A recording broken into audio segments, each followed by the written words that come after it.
should be good because it's about poker, right? I have Grok ask me some questions, and how you can use AI is crazy. By the way, that's for another story. The first question he asked me, how I fell in love with poker. I don't even think I ever fall in love with poker itself. I fell in love with challenging the situation every time because there was like people from all kind of life, in the table, and you have to really have your best attitude all the time. So that was the challenge. The biggest pot I ever won in poker wasn't really a pot, maybe in a cash game, a few $1,000, maybe $15,000, $20,000. But it was a different in a prize pool. And I really want to cash in the tournament. So that was my biggest thing. Maybe end up winning a couple $100,000 a day. That was a good one. Very good. Why am I in Las Vegas? Because when I came to Vegas, I met a woman that became my wife, and I have two beautiful kids with her. Poker online or live? 100% live. Online, there is no that feeling, gut feeling. You have you can tell when the other guy is bluffing, and you build that with time. Whenever you play poker for a long time, and then you just know. So that's the thing. You can ask me questions in the chat too. What's one poker habit most people won't be surprised you have? Habit. Let's see.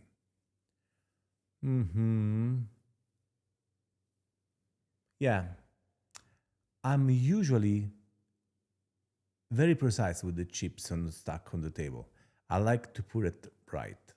Even if the dealer are always mad at me because I try to protect the big chips in the back, you should put it in the front. But just because in the past I end up throwing in the wrong chip, so it's still in me. What's one of the poker worst bad beat story? Go. Oh yeah, bad beat story was I flop and there was crazy hand, right? I had two tens, the flop come 10, 10, king. Money went all in. I have quads. Turn come a queen. So the guy say, okay, good hand. And he was leaving the table already. And a king came in the river. And I was like, what? One out. And he got it. So that was a bad one for me. I also have two straight flush, but that's another story. Outside poker, what's something you are genuinely obsessed with right now? It's photography. And because I'm a perfectionist, I like to be on the top of the game. Like I want to have the most megapixel, the best camera, best lenses, and the best mentor, which is very important. And when I start taking picture, I just do it with heart. Like I go completely. I put like the hat of the photographer, and that's it. That's what I do. If you could play one dream cash game lineup, who would be at the table? Yes, I like to be, and this is also in tournament. Every time I sit down in tournament and I know nobody at the table, I already know it's a good tournament because if I know someone, most likely they are good players, and I like when. I like to play with people with the East Coast more because they are very passionate. So when they are losing, they get a little bit emotional and they can lose more money. So that's one.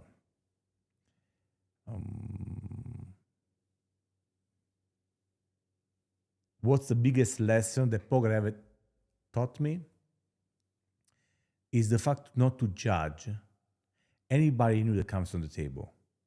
And this is because the first time I saw the game that Jennifer was playing, she's like 100 pounds. And she was playing with all this big guy, 200-300 pounds girl like Doyle Bronze or Chip Reese, John McBrown one time, he was the governor of Kentucky. Howard Leather, they're all big players, right? And she was the little one there with all the chips in front of her. Everybody was scared of her. So it's like, don't ever judge the book by the cover. That's something I learned at poker. What's next for me? Bigger stakes, new venues, or something else? Okay. Next is social media. Social media took it as let's try to now give out what I learn and try to make someone better. Hey Landa, what's up? You want to join in? I'll send you a link. So if you want to join into the conversation, click on the link. You can be sharing the screen with me if you want it. Otherwise, just the voice too.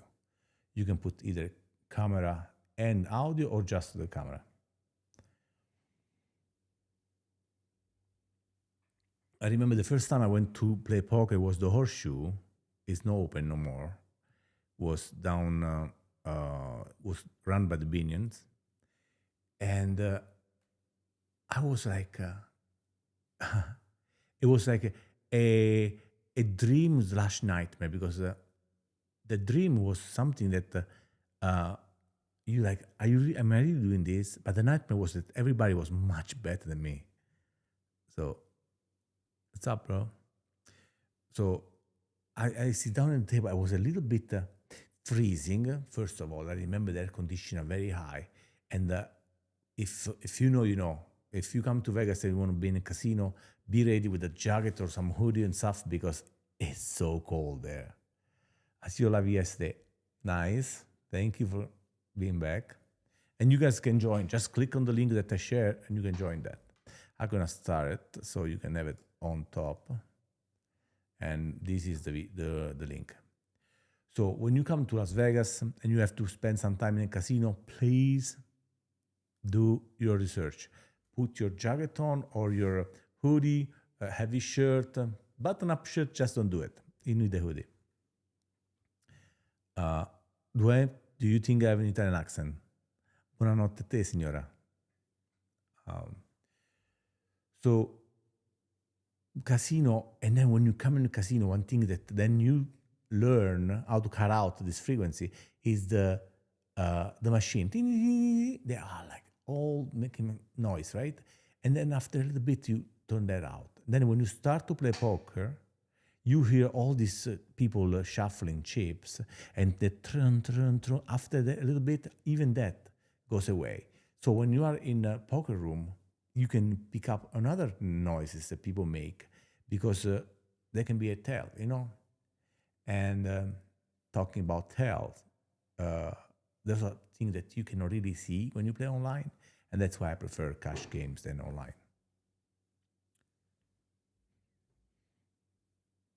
Las Vegas used to be a little different in the past. Used to be like,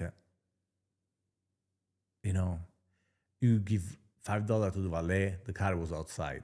$5 when you come back, $10. Now you need like $20 to $40 just to have, can you please take my car? And then same when you pick up the car. To keep the car outside, at least $100. So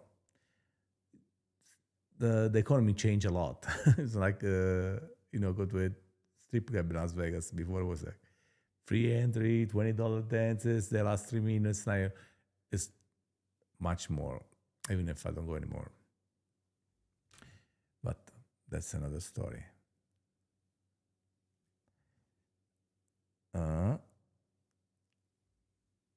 Now Grok is giving me something else.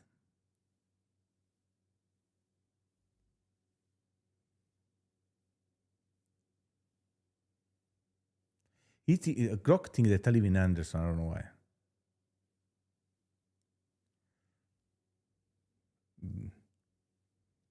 Different topics.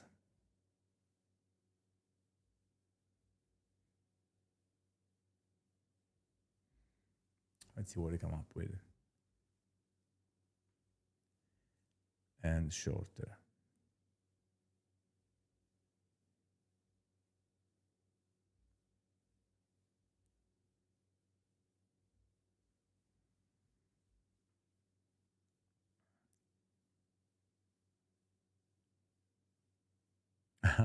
The first one was like Trump and Shake.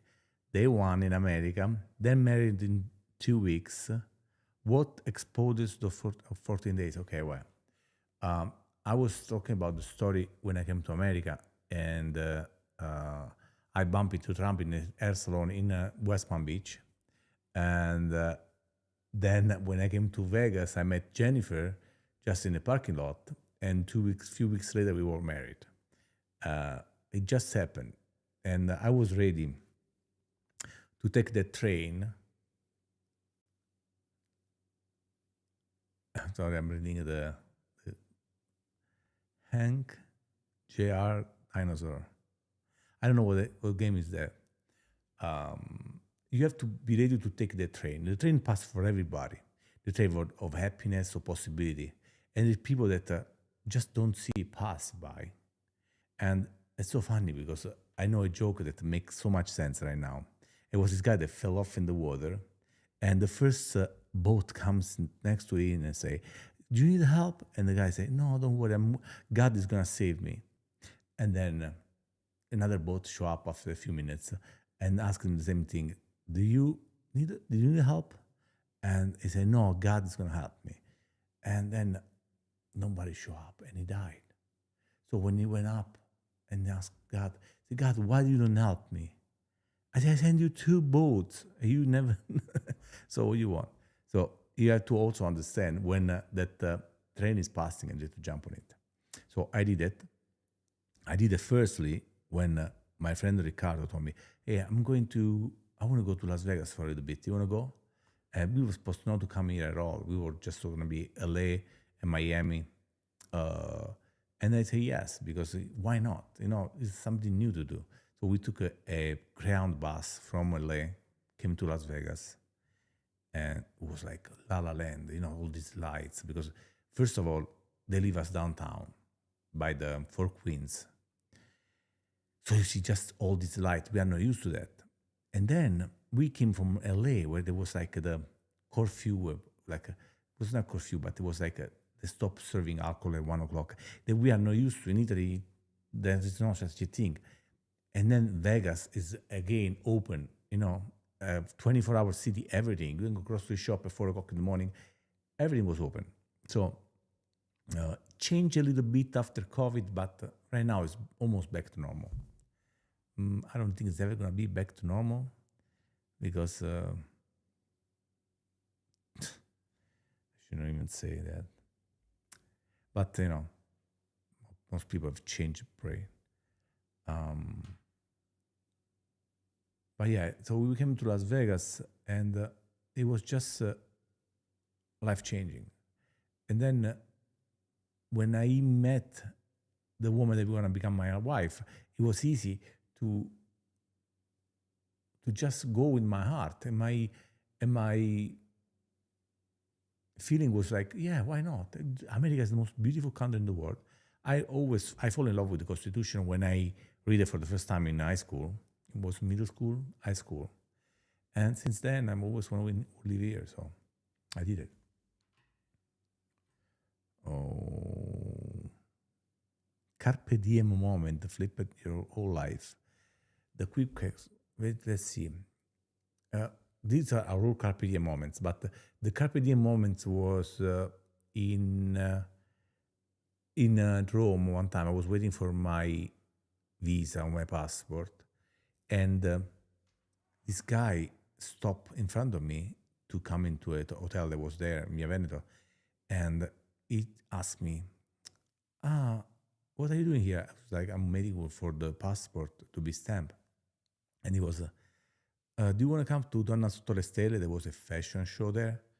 And I say, why not? Let's go.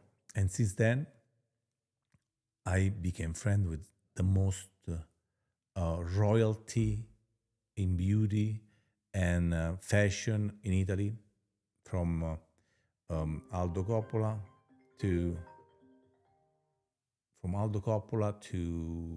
who was Giorgio Armani, you name it, everybody, Versace, Prada, they were all there. So, but right now I have to go because my boo is calling me.